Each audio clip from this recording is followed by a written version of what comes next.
Hello, and welcome to this live stream about mentorship. This is going to give you a really interesting context for what mentorship is and what it can do for you in your career and your life.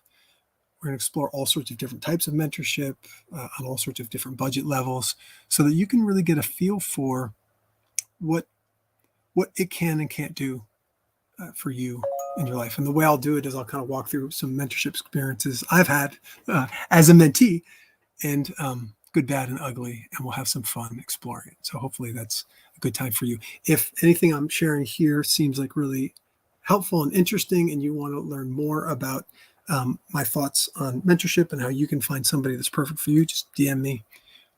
Click the link in around this live stream post, wherever it is, and I'll see if I can help you. I can't help everybody, but I can pretty much point everybody in a good direction, especially around this topic. So let's get started, my friends. So here's a good juicy nugget for you right up front. How do you know if a mentor is right for you? Number one, ideally, you're clear on what you want. And the truth is, sometimes we're not all that clear, but if you have an intuitive impulse, follow that, get into a conversation, and then see if you can get clarity on exactly what you want. Because if you don't know what you want, then it's hard to know if this particular mentor is even helpful for you. So try to get clear on what you want, and be open to, I think I want this, but maybe you're open to something maybe what you really want is something even better. Like, as we tell stories, there's what the character wants and what they need, right? So there's what you want and what you need, and be open to both. But if you have an idea of, I think I want this, and then you have a conversation with a mentor, that will be better than if you're just kind of confused. So try to start there.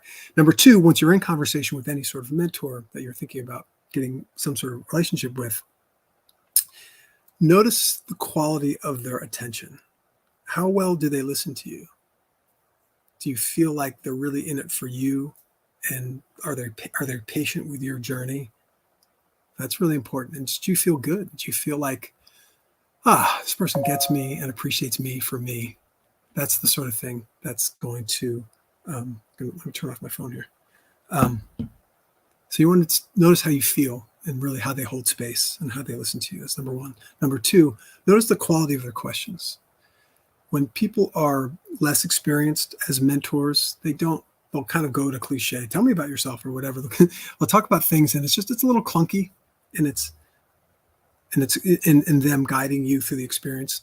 Really good mentors ask really good questions, and they get your mind opening up, and they give you make it easy for us to access a really deep part of ourselves. So quality of their attention, number one, quality of their questions, number two, and then depth of their investment in you. So if they really care about you for you, and not like have their own agenda that they're hoisting on you, but they really care about it, and there's like significant skin in the game for them in one way or the other. Financial is one way, just be relationship or whatever. Like your parents obviously have a investment in you, or friends or whatever. There's all sorts of ways to get that investment, but you want to know that people that you can learn from all sorts of different people. But the ones that are invested in your success, in your vision, in your career, are the ones that are most helpful for you. So, and notice what I didn't say in any of those things, like credibility, like it matters. It's like the quality of the questions and the attention and their focus on you. That's what matters, whether they're like a plumber in the middle of nowhere or they've won 10 Oscars, right? Whether they're ahead of you on the journey or below. Like if they're behind you on the journey, it's unusual that they would be really good, but not necessarily, right? So there's Michael Jordan, the greatest basketball player of all time, right? Debatably, but he hired all sorts of coaches and trainers or whatever who were not as good as him at basketball, but they were able to pay attention to him and ask him quality questions, and they were devoted to him in whatever their business relationship was to make him better. So they have to be able to help. A good mentor helps us move one step forward in our career or a certain section of the woods, and they need to help us be able to do that. But and they need to know the woods, but not necessarily credibility is a shortcut, right? Usually with the good credibility, they do have they can get us those results. But what really matters, like beneath the credibility, that's like, okay, fine, that's interesting. I feel trust you, but like notice the quality of the questions, notice the quality of the attention you get, and notice their investment. Those are the three things that are going to matter most. Okay. Another thing that I want to bring up around this discussion around mentorship is the beauty of models. The difference between a model and a mentor is the model is just one way. It's something that's out there in the world, and we just go, oh, I like that, and I want to model some aspect of my life or career around that person. A mentor is somebody who has those model qualities in some ways, but really is invested in us, right? So let's talk really quickly about how you can use models for free to get you advanced in your career. So one of the ways I started thinking about this idea of models and what that is I have a wonderful friend who's now a Hemingway scholar, and he's a wonderful novelist. We had this conversation. He loves Bob Dylan, and we had this conversation years ago back in college. And I was like, "Oh man, wouldn't it be great if you could have a conversation with Bob Dylan?" And he goes, "Nah." I was like, "What? Like you love him? You've studied his lyrics. You love this guy. Why wouldn't you want to have a conversation with him?" And he was like, because I'm already good with my relationship with him. Like he was seeing a conversation with Dylan, even like a potential mentorship, is just a different experience. Like he was like, no, just the songs and the lyrics, that was enough for him. It was a really fascinating thing. Like he liked that model and that relationship. And I'm like, oh, that's really powerful.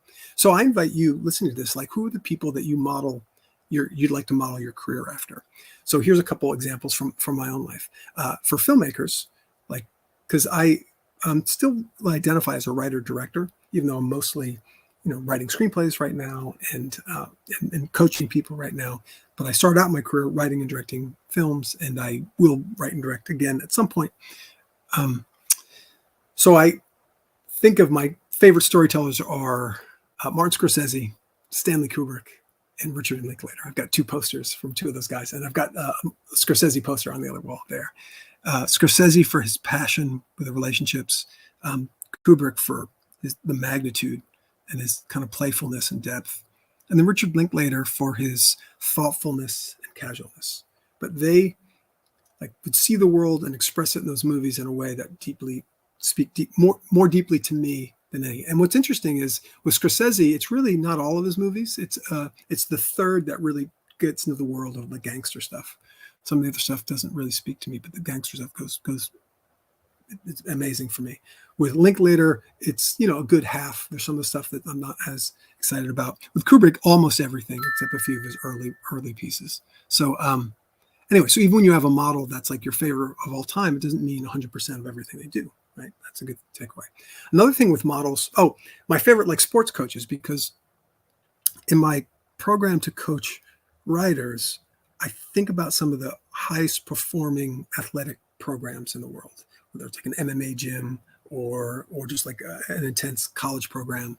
And so my three favorite models for sports coaches are Phil Jackson, who coached Michael Jordan and the Bulls in the 90s, and then he coached the Lakers, Kobe and Shaq.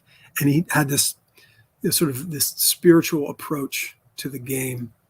And this was all about mindfulness and really coming at it from a deeper place. In fact, he tells a great story in his book, Sacred Hoops, where he, as a player, won the NBA championship when he was on the Knicks. And he was at Tavern in the Green, and it was this giant celebration, and movie stars were there, and he felt empty. He was like, what? Here, I got this, I crossed this major milestone. How do I feel empty? And he realized that it wasn't about the milestone. It was about how I show up today and the next day and the next day. And it was really about the practice and really about this sort of bigger picture experience. It's really beautiful. So he's written some great books about his experience leading teams at the highest levels and a day-to-day focus on practice in a mindful way that's has this sort of spiritual connection. So that's Phil Jackson. John Wooden really comes from the same place, slightly different sort of. He's more of sort of a traditional religious style John Wooden. He was the basketball coach of UCLA's basketball team in like the 70s. Won 10 NCAA championships out of 12 years at like men's basketball. I mean, that's the highest level of competition, and he was crushing it. And he came at it from this bigger sort of spiritual place that he was there leading people to become great people, and he did it through the game of basketball. And he thought some of his most successful players weren't even like some of the legends that went into playing the NBA. It was just people who fully realized their own gifts. So he was really beautiful in terms of his philosophy and how he showed up as a coach. And same thing with him. He was, the tournaments and the championships, all those things were fine, but that was secondary to like the masterpiece of the day. I think he used to say, make each day a masterpiece. So that was great. And the third coach that inspires me as a model. And again, I don't know these guys. I have no relationship with them, but the models that they've created for me for free, you can read their books, you can read their interviews, has made such a big impact on my life and my career. The third one is Anson Dorrance. He was the coach of the NCAA North Carolina Tar Heels. They won 20 championships in 24 years in a stretch of time and just dominated women's soccer. Yeah, coached the guys for a while, but really crushed it with the women. He just had a way of helping them be really empowered and ferocious in a way that female athletes oftentimes were kind of a bit reluctant to, and he gave them a space where it was safe for them to crush it. They were great to watch. And then he also had a system. He did things systematically. That's something I use in my own approach to screenwriters, is show them systematically. So it's not like me. I coach writers, but we look at objective data. And so like, look, where do you want to go? What is the data suggesting? So then I can support you in getting the numbers right. So it's not like me as a gatekeeper. It's me helping you with your numbers. And I got that from Anson Dorrance and his program at Carolina. So anyway, those are three models. And again, I say that because I get excited talking about my own models. But whether you've heard of those people or not, what's really important is there are three people that you really care about.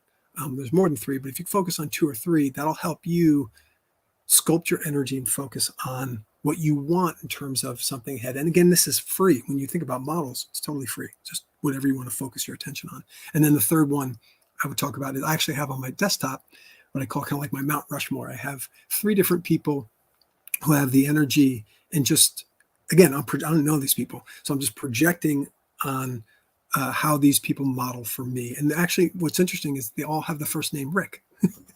One of them is Rick Rubin, the wonderful producer of all these different, a wide range of some of the best musicians of all time. And he started at NYU out of his dorm, producing these records with all sorts of amazing people. And he wrote this really beautiful book recently. And his interviews are awesome. You can see his interviews, but his book really is something special. It just goes down smoothly and talks about how we're all creative. Being human is being creative. And if you're called to express it in certain ways, he has wonderful language on making it taking really sort of deep philosophical ideas and expressing it in a way that's casual and has real resonance. So his energy is definitely a model for me. So Rick Rubin is one. Richard Linklater, who I mentioned previously, he's on my Mount Rushmore of my desktop. 3 is Ricardo Semler. He's this Brazilian businessman who thinks radically different about business. He has people structure. Everybody that works at his company does it from a real deeply human place, and they completely rethink business. People set their own salaries. People have they come whenever they want. It's a very passion-driven business structure where there's no hassles, and it's just sensible, and it's super profitable, and he's been doing it for years. He's written several books on it. Wonderful guy. Again, what I project on him, because I don't know any of these people, but it doesn't matter. So I get a type of mentorship energy just by being really specific about models. So, and then in my Mount Rushmore of my desktop, I put my own picture as the fourth hit. So on my desktop, I see those 4 people, and that just brings me a lot of delight and go, oh, well, how would these guys deal with this problem that I'm looking at? And it usually makes me feel ease and power and connection. So that's great. So you can do that for yourself. Okay, let's get into mentors, not just the models. Because the biggest difference is when you have a mentor, it's kind of like the model thing in a sense, but they have investment back. And then you get even bigger results when you build really good mentorship relationships. So because people watching this are storytellers, let's think about Rocky. Because a significant thing in Rocky is Mick, the trainer in the original Rocky, he is so invested in Rocky's success, right? And that investment means something. In fact, he was blowing off Rocky in the beginning, and Rocky was pissed off, and they had this whole spat. And then when Rocky got the shot to fight the champ, Mick came in and was like, look, and, realized he really wanted him because he was invested. Because for the mentor, sometimes there's a feeling of they missed an opportunity, and they can be overly invested in a mentee. But Mick in that movie, he really effing cares.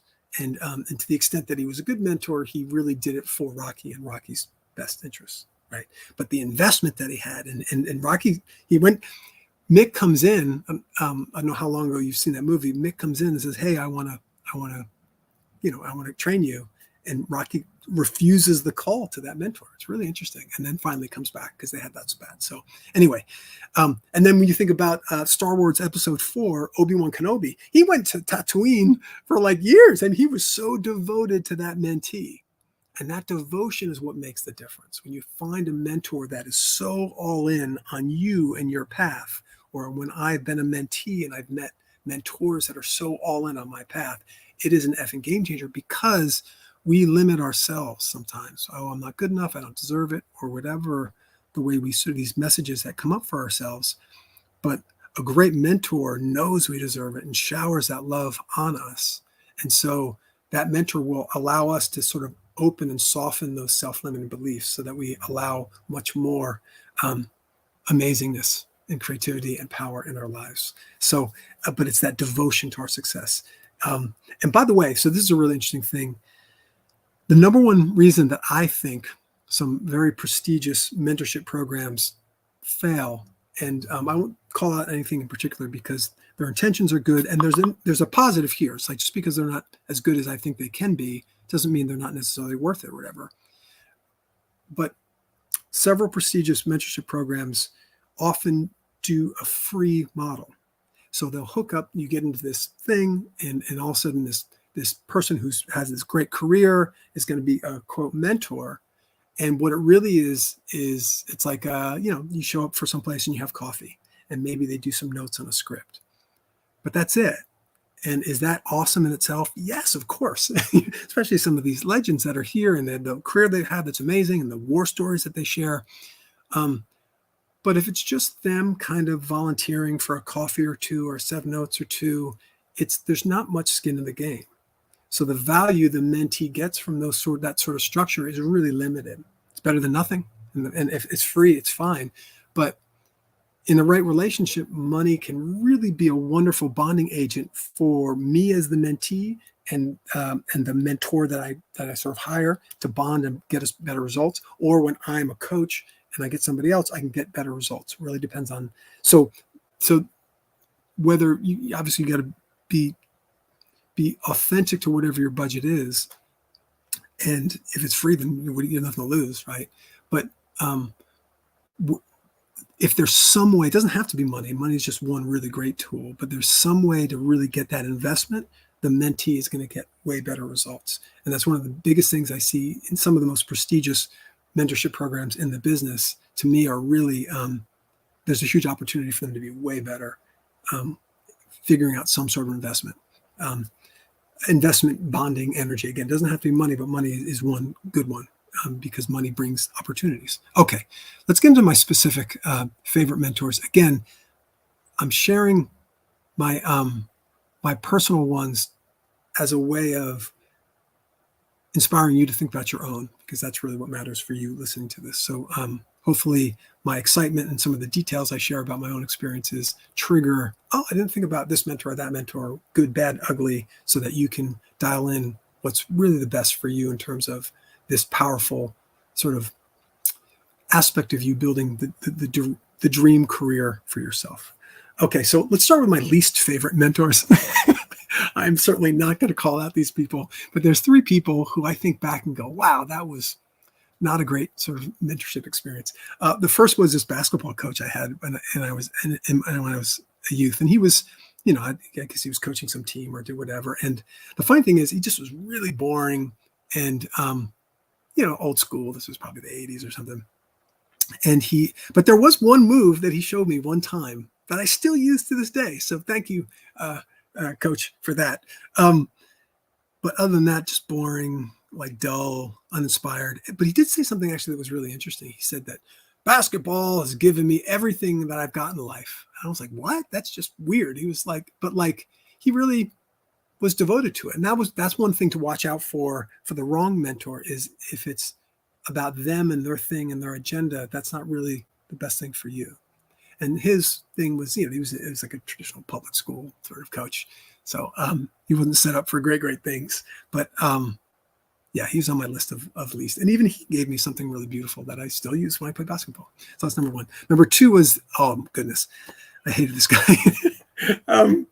God bless him. So in high school, I had this history teacher, and he just was boring. It was a really fast. I love history. It was about sort of like current events history, which I'm fascinated by. And just, I don't know, the way he spoke just bored me. And I hated that class, and I felt like it was a waste of my time. And so I would just draw pictures. And my favorite part about this was I drew this picture. I think I might even draw a picture of him. And, and I just was doing poorly in the class because if I'm not fascinated about something, I'm not good at it. So I called in my mom for like a conference, and I think he showed my mom this picture that I drew in his class, which is a pretty detailed picture because I was just focused on that and not him blabbing on about something I wasn't interested in. And my favorite part of this experience was when he looked at the picture and my mom looked at it, they were like, oh, Jesus, this is like really good. So that's what I wanted. I wanted the acknowledgement that I could create, my art in this way, in this thing like that. That was me. And I wanted the me-ness to be acknowledged. And I actually had part of me that had a lot to contribute about politics and these discussions, and I couldn't access it with his style. So I put him as another example of my least favorite mentors. But I still feel quite a lot of pride that he liked that drawing that I did, because I could see it, just how impressed he was. Like, oh man, that's actually pretty good. I was like, thank you. I'll take that. That was many years later. Okay, the third least favorite mentor that I've had was this. Hold on, my cat wants to get up. All right, come on, buddy. Hold on. So in a way, I'm a mentor to my cat. Yes, sir. All right, here we go. There we go. Okay, good. So I'm taking care of my cat. I'm mentoring my cat, but sometimes he mentors me because my cat is so cool and mellow. So I appreciate that. Those lessons I learned from my cat. Anyways, the third one was this NYU professor that I had. The topic was social psychology, which is fascinating. I love psychology. I love sort of social dynamics. I was like, man, this is amazing. And this guy was absolutely boring as F. And it was such a bad mentorship experience. Again, I'm using mentorship as like the broad term for somebody sort of teaching us something. So it could be teachers, it could be actually be a coach, it could be, someone call themselves a mentor, could be, an older brother or whatever, could be anything. In this case, it was a college professor who I was paying a lot of money for, and I was so bored with the class, I just stopped showing up. So yeah, it was pretty awful. Okay, those are the least free, and so the connective tissue with all those is boring. When you notice boredom in a relationship, mentorship relationship, it's time to move on. Find a new one where you can really engage and be fully in that sort of flow state of learning at your top speed. That's what you're looking for. Okay, here are my favorite mentors. And then we'll wrap up this live stream. Two of my mentors, they're wrapped up into one because they're my accountability partners. For almost 10 years now, I've been meeting every week,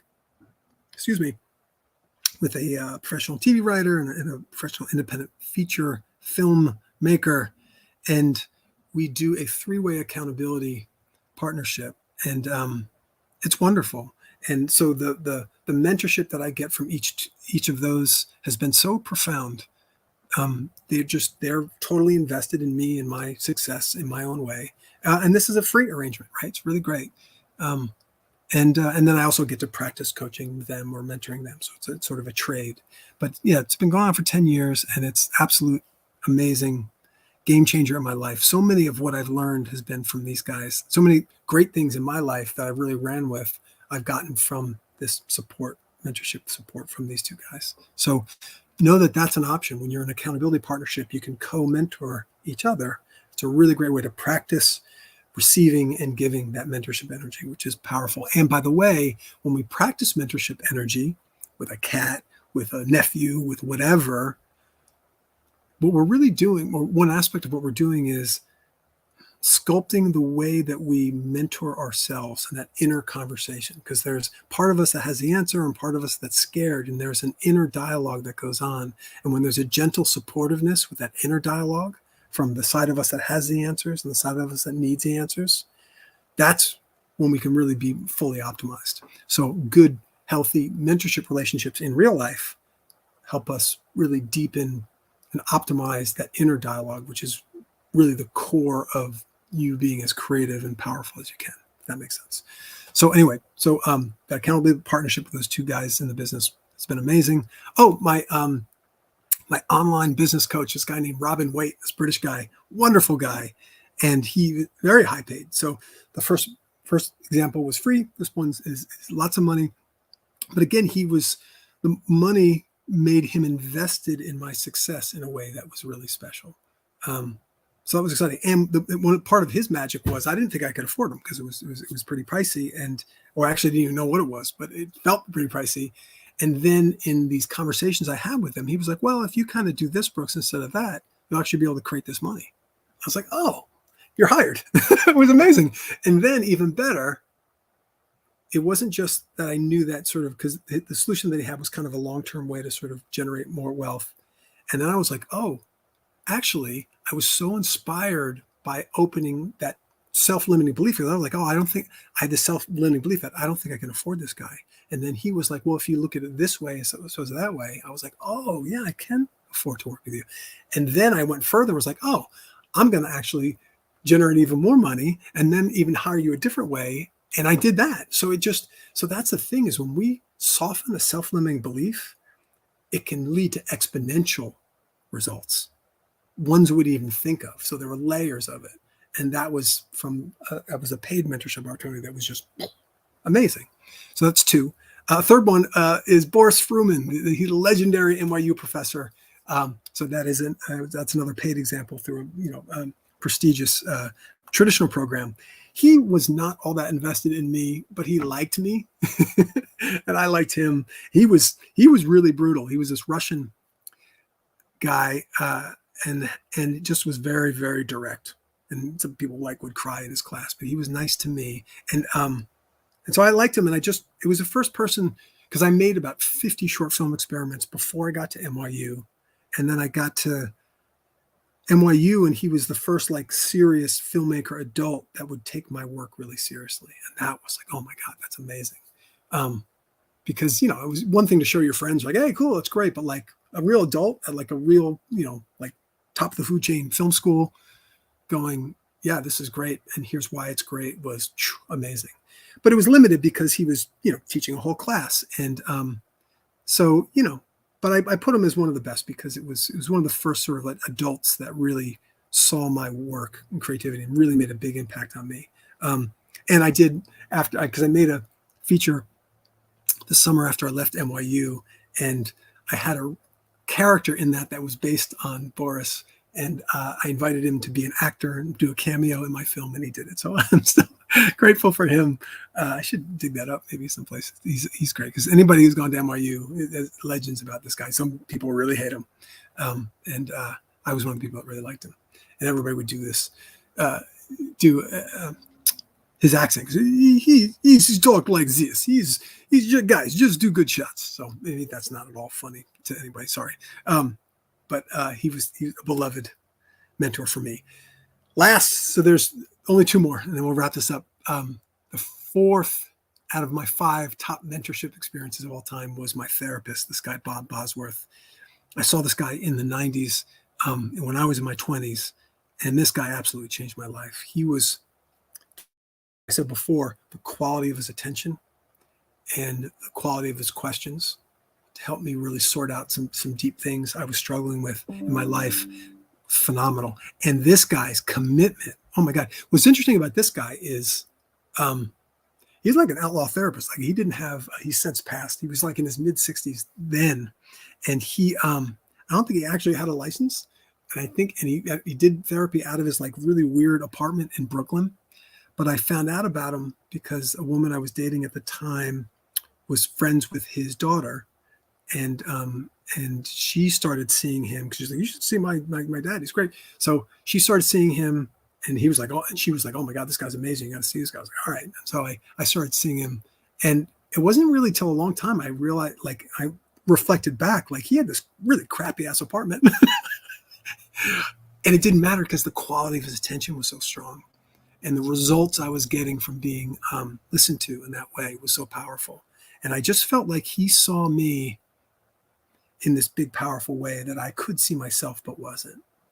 And absolutely changed my life. And in terms of commitment, oh my goodness, this dude, so I saw him for years, and but he was so committed. Like it was a period of my life where I was hitting like some insomnia at times. And I just was, I was, 22 and just worried about stuff, it wasn't like really super severe, like, life or death stuff, but just, I was really, struggling with things. And sometimes I'd call him in the middle of the night, 2 a.m., and I just really needed this sort of, I needed help sort of soothing myself, and I call him because he was like, look, you can call me whatever. Like he was that effing committed to like mentorship. In this case, it was therapeutic, and it wasn't like super high paid, but it wasn't free. It was it was sort of whatever. It was probably I don't know, whatever it was, but it was it was a therapist fee. And but literally he said, anytime, call me anytime, day or night, whatever. I would call him like sometimes 2 o'clock in the morning. And I'm like, yeah, I'm really worried about this thing. And I'm there. And well, first of all, he'd pick up the phone because he was like in a dead sleep, and he was like, 65. And he'd go, hey, who is this? Oh, Brooks. Hey, that's Brooks. What's going on? And then he sort of, and I go, oh, well, I'm worried about this. And he just, then he'd give me some really beautiful advice, and I go off to sleep. But like, man, can you imagine that much commitment? I mean, this guy was absolutely in his genius zone, fully committed. And even, by the way, I saw him for, I don't know, 2 or 3 years, and he was like, okay, you're done now. And even then I could call him up every once in a while, just free, and sometimes middle of the night. That was full on effing commitment. So anyways, and then the last person on my list is my mom. And I'm not saying it's my mom just because it's my mom and I love her and she loves me and that sort of thing. And my mom passed away in December. So this was about 10 months ago. 10 months ago. So, because I didn't realize how good of a mentor she was to me until I saw this experience. It must have been 5-10 years ago. I went and visited her with my wife and my kids, and we were getting back on the train to go to New York City. I grew up in Long Island, and we were on the train, and we're getting on the train, and a friend of hers happened to be waiting for the same train. And that friend of my mom's, when she saw my mom, like exploded with joy. Oh my God, Carol, hello. And like, it was like my mom was a rock star to this woman. And I realized that they worked together. My mom was I think they worked together. Like my mom was working at this mansion because I grew up as a local in the Hamptons, and she was, serving, people doing something. She was like a wait staff or something like this. Anyway, but like the way my mom's friend was responding to her was amazing. And it made me realize, oh, my mom was really fun to work with as like a coworker, because she had this ability to intensely focus her energy, like shine on people and make them feel really excited, good about themselves, and or show up in a way where it was easy for them to feel good about themselves. And she was really playful, but the energy that came up in this other woman, this coworker, was like, oh my God, it was staggering. And I was like, wow, what a gift. What a gift my mom gave to people like that in her life. And then being able to see it from somebody else outside was like, oh, not only was she my mom and like that goodness, but like that was an aspect of really mentorship that I got beyond just that. And what a gift. And so I feel so much gratitude to my mom for that particular thing, and lots of things, of course. So sending her love, wherever she's at. And so if you have, and of course that's free, right? Or family stuff is kind of not free. There's those bonds kind of go both ways. But yeah. So anyway, so to wrap this up, mentorship energy comes from a lot of different places, from models that we see out there that we don't even know those people, to you can do like a 5-minute free mentorship by somebody you run into someplace. Hey, I got this mentorship question, to something that's a really deep, ongoing relationship, like a family member or therapist or coach or whatever. You just want to make sure whatever the agreement is, whatever the compensation in and out is a really good balance for you. And because good mentors will help you make really good decisions for you at this point in your life. Yeah. So hopefully that was really helpful for you. And if you have any questions about mentorship, about finding the right mentor for you on whatever budget you're working with, you're welcome to reach out to me. I will point you in the right direction. Again, I can't help everybody, but I can point you in a really good direction by your own definition of good. So that's what I got. Thank you for tuning in. I'm sending you lots of love. Bye-bye.